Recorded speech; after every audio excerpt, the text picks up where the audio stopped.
करता करे न कर सके, गुरु करे सो होए। सात द्वीप नवखंड में गुरु से बड़ा न कोई।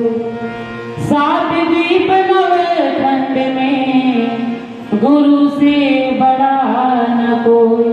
बोलो मेरे गुरुदेव भगवान की। हृदय सम्राट हृदयासी घट घट वासी प्राणधन श्री नगरी निवासी भगवान जी के चरणारविंदों में कोटि कोटि दंडवत प्रणाम। आसन पे विराजमान आदरणीय सम्माननीय गुरु जी के चरणों में मेरा कोटि कोटि प्रणाम। सभी भक्तों को मेरा अभिनंदन है। बड़ी शुभ बेला है कि इस बेला में हम श्री सद्गुरुदेव भगवान जी का गुणगान कर रहे हैं। अभी आप गुरु जी के मुखारबिंद से सत्संग की महिमा, गुरुदेव की महिमा श्रवण कर रहे हैं। तो कुछ व्यक्ति गुरु महाराज जी को, गुरु महाराज जी की सत्ता को इस प्रकार समझ लेते हैं, मान लेते हैं कि जिसका कुछ कहना ही नहीं है। और हकीकत बात है, कुछ भक्त ऐसे होते हैं जिनके जीवन में गुरुदेव भगवान नंबर 1 पे होते हैं, बाकी 2 पे होते हैं, 10वें में चले जाते हैं। लेकिन नंबर 1 किसी किसी के जीवन में होते हैं कि नहीं, सबसे पहला स्थान मेरे गुरुदेव भगवान का है। पहले उनके कार्य हैं, उसके बाद हमारे कार्य हैं। भगवान कृष्ण कहते हैं अर्जुन से, देखो अर्जुन, 3 प्रकार के श्रोता होते हैं। भगवान कृष्ण ने अर्जुन को जो ज्ञान दिया है गीता का, वो केवल अर्जुन को नहीं दिया है। अर्जुन तो केवल माध्यम है, वो ज्ञान उन्होंने सबको दिया है, पूरी सृष्टि को वो ज्ञान दिया है। क्या देवता, क्या राजा, क्या महाराजा, क्या हम इंसान, सबको ये ज्ञान दिया है जो उन्होंने अर्जुन को दिया कि सब लोग इस बात को समझ लो। भगवान कृष्ण कहते हैं हर व्यक्ति कर्जदार है। जब वो पैदा होता है तो ऋणी हो जाता है ना, शास्त्रों में लिखा हुआ है। तो भगवान कृष्ण कहते हैं कि 3 कार्य व्यक्ति को हमेशा करने चाहिए। अगर वो नहीं करता है तो वो ऋणी ही रहता है, ऋण नहीं होता है। उसमें सबसे पहला कार्य क्या है? यज्ञ करना। भगवान कृष्ण कहते हैं हर व्यक्ति को अपने घर में रोज यज्ञ करना चाहिए। अब कितने लोग जो यज्ञ कर सकते हैं? पॉसिबल ही नहीं है, हमें नहीं कर सकते, तो तुम तो फिर गृहस्थी ठहरे, नहीं हो सकता है। तो अर्जुन ने इस बात को पूछा कि प्रभु रोज कौन लकड़ी लाएगा, कौन हवन सामग्री लाएगा, कौन घी इकट्ठा करेगा? इतना सारा जुगाड़ रोज व्यक्ति कर ही नहीं सकता है। भगवान कृष्ण ने कहा पूरी बात तो सुन लो, मैंने कहा है यज्ञ करना है। अगर व्यक्ति नहीं करता है तो वो ऋणी ही रहेगा, वो ऋण नहीं हो सकता है। लेकिन भगवान कृष्ण ने कितना सुंदर तरीका बताया है। कहा अर्जुन, जो व्यक्ति गुरु महाराज जी का नाम लेकर अगर रोज सुमिरन करता है, भजन करता है, तो वो भी यज्ञ के समान ही होता है। वो अपने यज्ञ के कार्य से ऋण हो सकता है। जब मैंने ये पढ़ा तो मुझे इतना अंतर मन में शांति हुई कि देखो भगवान कृष्ण ने गुरु महाराज जी को सुप्रीम पावर बताकर, है वो सुप्रीम पावर, और कितना अच्छा सरल भक्ति, कितना अच्छा तरीका दे दिया है हमें कि खाली सिंपल सा भजन करो और हम ऋण हो जाते हैं, हम कर्जदार नहीं रहते हैं, हम ऋणी नहीं रहते हैं। और अगर हम ऋणी होते हुए भी इस संसार से चले गए तो फिर आना पड़ेगा और न जाने हम क्या बनेंगे। भगवान कृष्ण कहते हैं 3 प्रकार के श्रोता होते हैं। पहला होता है श्रोता, पहला श्रोता होता है, और दूसरा होता है श्रोता, और तीसरा होता है सोता। तो आप कौन से वाले हो? सबको डर लग रहा है, आप तो श्रोता ही हो। श्रोता हो तभी तो आश्रम में आ गए, और श्रोता होते, सोता होते थोड़ी आते। कुछ व्यक्ति होते हैं, देखो अभी गुरु जी ने कुछ समय पहले कहा था मिलना जरूरी नहीं है, कनेक्शन जरूरी है। भाई कुछ व्यक्ति हैं जो नहीं मिल पाते गुरु महाराज जी से, सालों बीत जाती है, मजबूरियां होती हैं, लेकिन कनेक्शन नहीं आता है। कनेक्शन तो वही है, ऐसा लगता है गुरु महाराज जी मेरे सामने खड़े हुए हैं। मिलना जरूरी नहीं है, कनेक्शन जरूरी है। हमें श्रोता ही बनना है। श्रोता कौन होता है? जो जिज्ञासु होता है, उसे हर दिन लगा रहता है मैं क्या कुछ ना सीख लूं गुरु महाराज जी से, मैं क्या कुछ सुन लूं गुरु महाराज जी से, जिससे मेरा जीवन धन्य हो जाए। कुछ व्यक्ति होते हैं जो सत्संग को अहमियत देते हैं कि मेरे जीवन में अगर मेरा जीवन समझ तो वो भी सत्संग की कृपा से। हर चीज मिल जाती है जीवन में, लेकिन सत्संग कहते तात मिले पुण्यमात मिले सुध भ्रात मिले जुगती सुखदाई, लोक मिले सुरलोक मिले सुध लोक मिले बैकुंठे जाई, राज मिले गजबाज मिले सब साज मिले मनवांछित पाई, सुंदर और मिले सब ही एक संत समागम दुर्लभ भाई।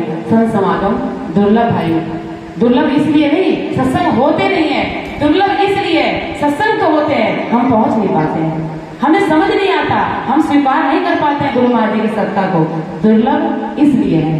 तो प्रेमियों, बड़े ही सौभाग्य हमारे जो हमें गुरु महाराज जी ने अपने चरणों में लगाया हुआ है। छोटी सी बात कहकर मैं वाणी को विराम दूंगी।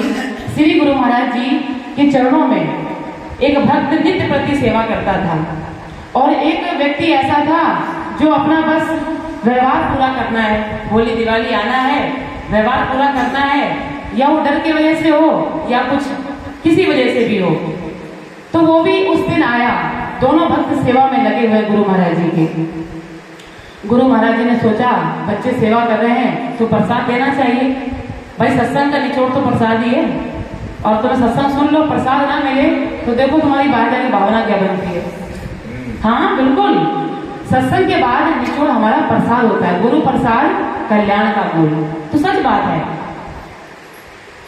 तो गुरु महाराज जी चरणों में दोनों भक्त सेवा कर रहे हैं। अब इधर उधर देखा श्री गुरु महाराज जी ने, कोई प्रसाद दिखा नहीं, एक आम रखा हुआ था।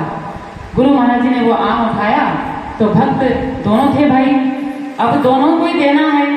गुरु महाराज जी ने कहा कैसे करूं मैं, कैसे करूं? तो गुरु महाराज जी ने आम का, अब आम तो एक ही है, सेव तो है नहीं, काट करके दोनों को दे दो। श्री गुरु महाराज जी ने क्या किया, उस आम को जो रस वाला भाग था वो अलग निकाला और गुठली अलग निकाली। अब जो भक्त होली दिवाली आता है, एक अपना केवल व्यवहार निभाने आता है, उसको गुरु महाराज जी ने रस वाला भाग दे दिया, और जो नित्य प्रति सेवा करता है, जो मोहब्बत करता है, गुरु महाराज जी इश्क करता है, उसको गुठली पकड़ा दी। अब जब गुठली पकड़ाई तो उस भक्त के दिल में थोड़ा सा धक्का लगा कि गुरु महाराज जी ने आज पक्षपात क्यों करा है। अगर उनको देना ही होता तो रस वाला भाग आधा मुझे दे देते, और मेरे मुंह में तो पानी आ ही जा रहा है, और गुरु महाराज ने गुठली पकड़ा दी। इस गुठली का मैं क्या करूं, क्या करूं इस गुठली का? तो वो भक्त दिन भर सेवा तो करता रहा। गुरु महाराज जी की सेवा नहीं छोड़नी चाहिए, गुरु महाराज जी की सेवा किसी हाल में नहीं छोड़नी चाहिए। अगर आप छोड़ते हो किसी बात से या कुछ किसी तरीके से, तो आप भक्त नहीं हुए, आप शिष्य नहीं हुए। उस भक्त ने सेवा तो नहीं छोड़ी, सेवा वो करता रहा, लेकिन मन उदास था। गुरु महाराज जी तो अंतर्यामी होते हैं, वो देखते रहे आज मेरा बच्चा कुछ उदास सा लग रहा है। तो जब रात्रि को गुरु महाराज जी शयन कक्ष में गए और अपनी सैया पर जब लेटे हुए थे, तो उसको आया, वो चरण दबाने लगा, कहा बच्चा आज तो उदास उदास सा लग रहा है, क्या बात है मुझे बता।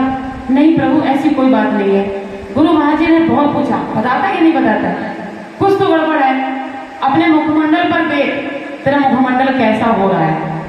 जब व्यक्ति के अंदर कोई बात होती है ना, तो मुंह पर एक्सप्रेशन आ ही जाते हैं, आ जाते हैं, झलक जाती है। तो बहुत कहने पर उसने कहा कि प्रभु क्या बताऊं, ज्यादा कुछ तो बात नहीं है, लेकिन मन सुबह से उदास इसलिए है कि जो व्यक्ति होली दिवाली आता है उसको तो आपने रस वाला भाग दे दिया, और मैं रोज आपकी सेवा करता हूँ, नित्य प्रति आपके चरणों में रहता हूँ, मुझे गुठली पकड़ा दी। कहते नहीं बच्चा तू गलत सोच रहा है, मैंने तुझे भी आम दिया है और उसे भी आम दिया है।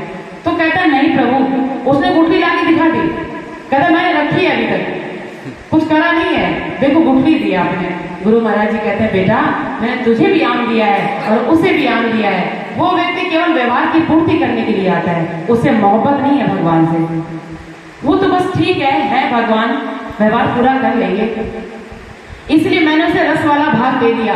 वो रस पिएगा, आम खाएगा, भूल जाएगा, फिर माया में फंस जाएगा, क्या करेगा वो। गुठली मैंने तुझे इसलिए दी थी कि तू मेरा सौपात्र शिष्य है, मुझे पता है, मुझे ये मालूम है कि मैं अपने शिष्य को अगर गुठली दूंगा तो गुठली को पहले बोएगा, फिर उससे वृक्ष निकलेगा, और उसे इतने आम निकलेंगे, इतने आम निकलेंगे, खुद भी खाएगा और दुनिया को भी खिलाएगा, दुनिया को भी खिलाएगा। और मुझे बेटा ऐसे ही शिष्य पसंद है। कुछ भक्त होते हैं जो एक जुड़ता है हजारों को जोड़ देता है, कुछ ऐसे होते हैं जीवन भर लगा रहता है, एक को नहीं जोड़ पाता है। तो हमारे अंदर जैसी भावना होगी, जैसी लगाव होगी गुरुदेव भगवान के प्रति, वैसे हमारा भाव भर के बाहर आता है। तो गुरु महाराज जी की कठोरता में भी कृपा होती है और दयालुता में भी कृपा होती है। भगवान कहते हैं प्रेमी तुम 2 कदम चल के आओ, मैं 100 कदम चल के तुम्हें संभाल लूंगा, मैं तुझसे बहुत प्यार करता हूँ। तो प्रेमियों, हम ये नहीं कहते हैं कि तुम रोज आओ, लेकिन नहीं, अगर तुम हो घर में और सत्संग हो रहा है चौथे इतवार को, तो अवश्य हाजिरी दो। इस हाजिरी से मालिक कितना प्रसन्न होंगे आपके ऊपर, ये आपको भी पता नहीं है। तुम 2 कदम चलो, मैं 10 कदम चलूंगा।